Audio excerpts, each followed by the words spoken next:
Hello மக்களே, எல்லாரும் எப்படி இருக்கீங்க? இன்னைக்கு நம்ம என்ன பார்க்க போறோம்னா, அந்த சூப்பர் ஸ்டார் நடிப்பில் வேட்டையன் அந்த படத்தோட ஆடியோ லான்ச் நேத்து நடந்தது.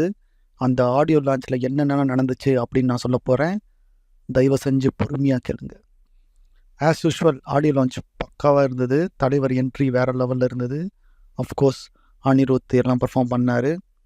அதே மாதிரி ராணா எல்லா ஆக்டர்ஸும் வந்தாங்க. மஞ்சு வாரியர் எல்லாரும் பேசினாங்க. மஞ்சு வாரியர்ல என்ன சொல்லியிருப்பாங்கன்னா, நான் தமிழில் நிறைய நல்ல ரோல் பண்ணியிருக்கேன். அஜித் கூட பண்ணியிருக்கேன், தனுஷ் கூட பண்ணியிருக்கேன், இப்போ சூப்பர் ஸ்டார் கூட பண்ணுறேன். ஸோ எப்போவுமே தமிழ் மக்கள் என்னை வரவேற்றிருக்காங்க. ரொம்ப நன்றி. இந்த படத்தில் ஒர்க் பண்ணது ரொம்ப நல்லா இருந்தது அப்படின்னு சொல்லியிருக்காங்க. அதேமாதிரி ராணா எல்லாரும் சொன்னாங்க. அதேமாதிரி டைரக்டர் ஞானவேல் அவர் என்ன சொன்னார்னா, நான் இந்த இடத்துல இருக்கேன்னா அதுக்கு முக்கியமான காரணம் ஜெய் பீம், அதுக்கப்புறம் சூர்யா. ஸோ சூர்யாவுக்கு நன்றி சொல்கிறேன். ஸோ ரஜினி கூட ஒர்க் பண்ணுறது மிகப்பெரிய ஒரு பெரிய கிஃப்ட்டு. அதை நான் நல்லா பண்ணியிருக்கேன்னு நினைக்கிறேன். அந்த மாதிரி டேரக்டர் சொல்லியிருப்பார். அதுக்கப்புறம் அனிருத், அனிருத் அஃப்கோர்ஸ் அவர் ரஜினி ஃபேனு. நான் நல்லா ஒர்க் பண்ணேன். அனிருத் என்னென்னா இன்டர்வியூவில் சொல்லியிருப்பார். என்ன சொல்லியிருப்பாருன்னா, அவங்க ஒர்க் பண்ண படங்களே இது ஒரு வித்தியாசமான படம், ஏன் அது ரஜினிக்கே இது ஒரு வித்தியாசமான படம் அப்படின்னு சொல்லியிருப்பார். இந்த மாதிரி ஒரு ரஜினி இந்த மாதிரி ஒரு கதை கலக்கத்தில் நீங்கள் ரஜினி நீங்கள் பார்த்ததே இல்லை, ஒரு டிஃப்ரெண்ட்டான கதைக்களம் அப்படின்னு சொல்லியிருப்பார்.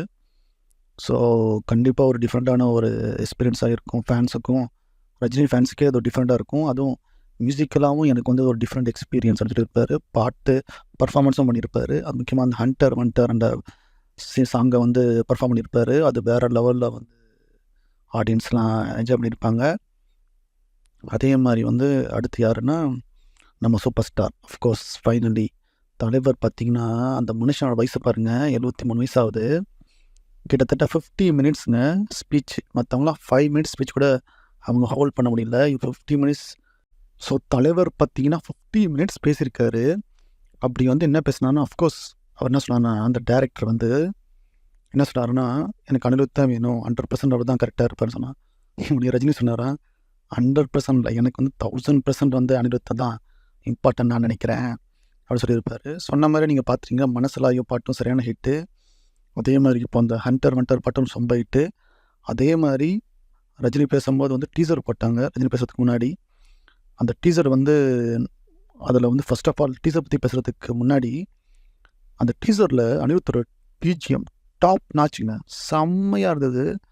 உண்மையிலே பயங்கர ஸ்டைலிஷ் அந்த பீட்டு. அஃப்கோர்ஸ் ரஜினின்னா அவங்களுக்கே தெரியும்.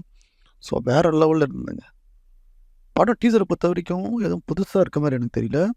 ஏதோ என்கவுண்டர் பற்றி சொல்கிறாங்க. பட் ஆனால் எனக்கு ஒன்று மட்டும் கன்ஃபார்முங்க, ஞானவேல் அவர் மேலே நம்பிக்கை இருக்குது. கண்டிப்பாக அவர் ரொம்ப ஒரு மொக்க கதைலாம் பண்ணவே மாட்டார்.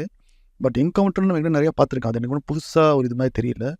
பட் இருந்தாலும் ஞானவேல் அப்படின்ற ஆள் மேலே எனக்கு நம்பிக்கை இருக்குது. ஸோ அதை பற்றிலாம் டீசரை பாருங்கள், அது செப்பரேட் விஷயம். எனக்கு பிடிச்சிருக்கு, உங்களுக்கு பிடிச்சிருக்கான்னு சொல்லுங்கள். பட் ஆனால் கரெக்டான ஸ்க்ரீன் ப்ளே அமைஞ்சால் நல்லாயிருக்கும். இல்லைனா சில பேர் என்ன சொல்கிறாங்கன்னா, கொஞ்சம் தர்பார் மாதிரி இருக்குது அப்படின்னு சில பேர் நெகட்டிவாக சொல்கிறாங்க. ஸோ அது உங்ககிட்ட ஒப்படைச்சிட்றேன்.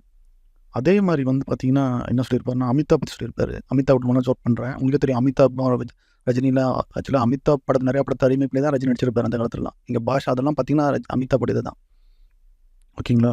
அது பில்லா அதெல்லாம்.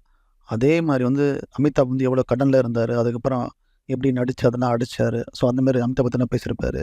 அப்புறம் ஒரு கதை சொல்லியிருக்காரு கிளைமேக்ஸில், அது இன்னும் எனக்கு சேரல.